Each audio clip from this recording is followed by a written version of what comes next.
rehabilitativity. The Angelo Buono process lasted 2 years in Los Angeles. And yet there are still some lawyers who say, look, he's a nice character, as a matter of fact. There was some witness who said, also a criminal, who said, well, he's a nice guy. I asked him one day to burn a house of my enemy, and he wouldn't do it. He's a nice fella. Erosion. A slow substitution of basic moral principles, whereby a criminal is not a criminal, actually. He's a defendant. Even if his guilt is proven, there is still a doubt. To kill or not to kill, to be or not to be. Thou shalt not kill, yes. But this line may not necessarily be applicable to a murderer.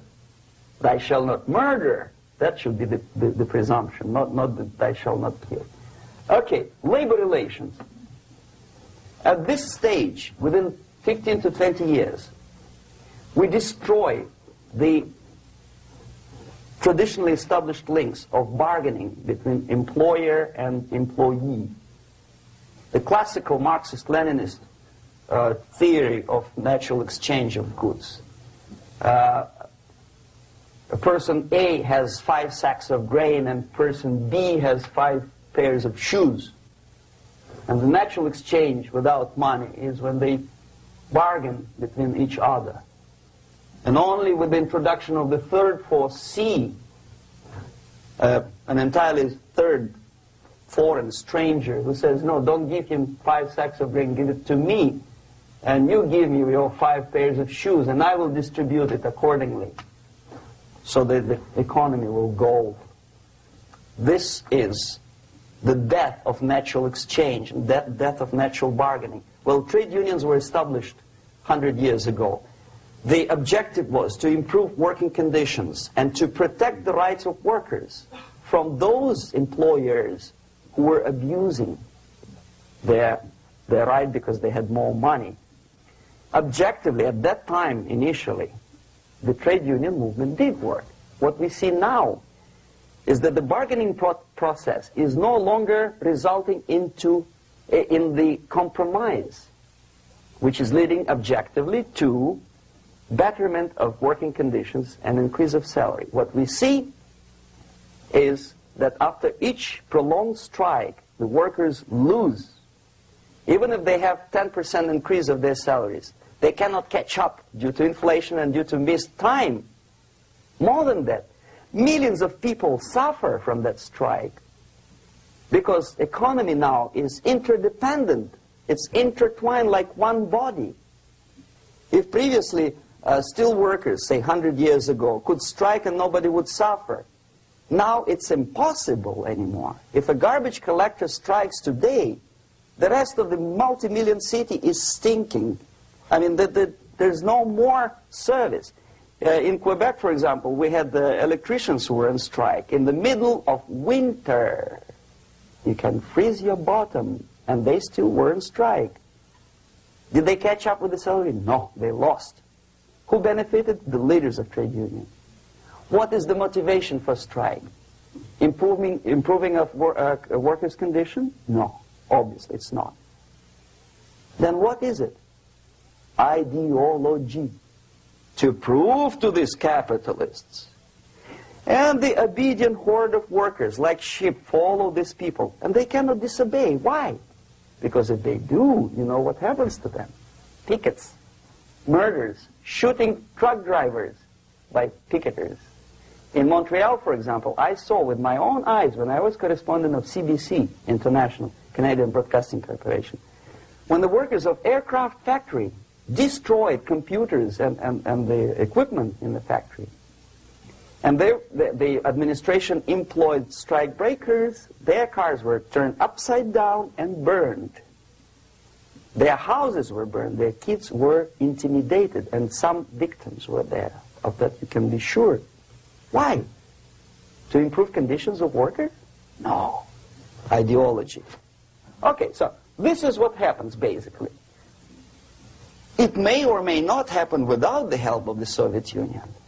But the natural tendencies are being greatly taken advantage of and capitalized by the Soviet propaganda systems. How? Whenever trade union strikes, we have influx of propaganda, mass media, ideological dissemination. The workers' right, and we repeat it like parrots. Yes, workers' right. Whose rights? Workers? No. The only freedom of worker to sell his labor according to his own desire and will is taken away from him. By whom? By trade union boss.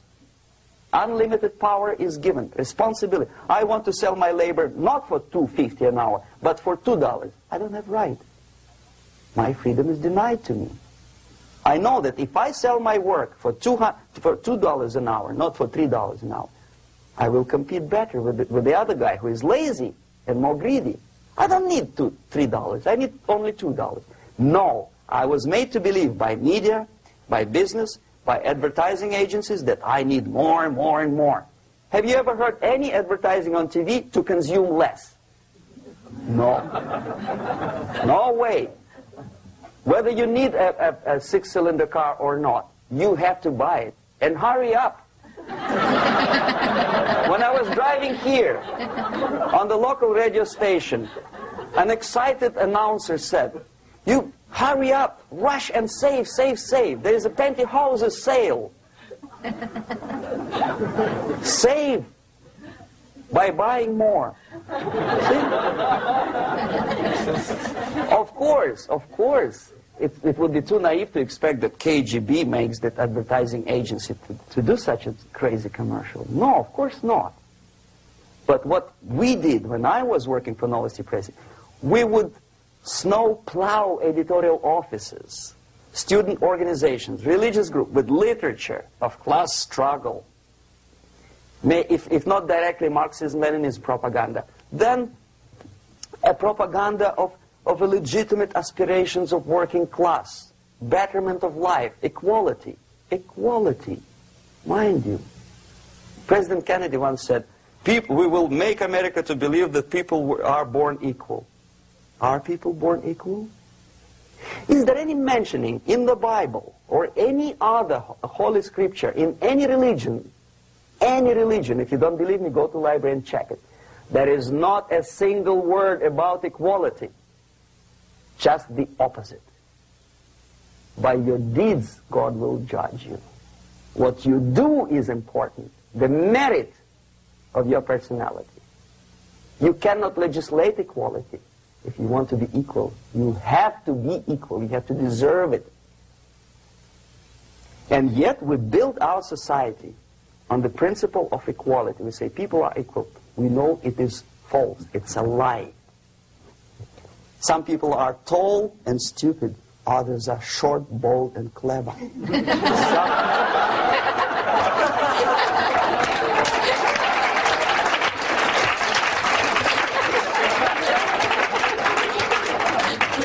If we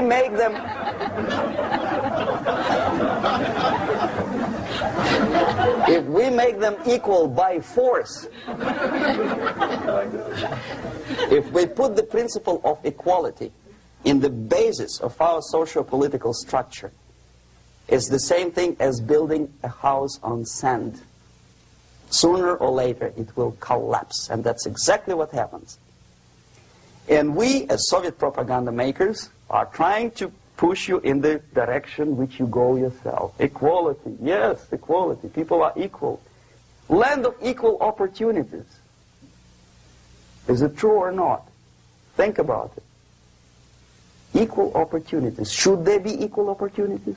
For me and for a lazy bastard who comes here from some other country and immediately registers as a welfare recipient benefits?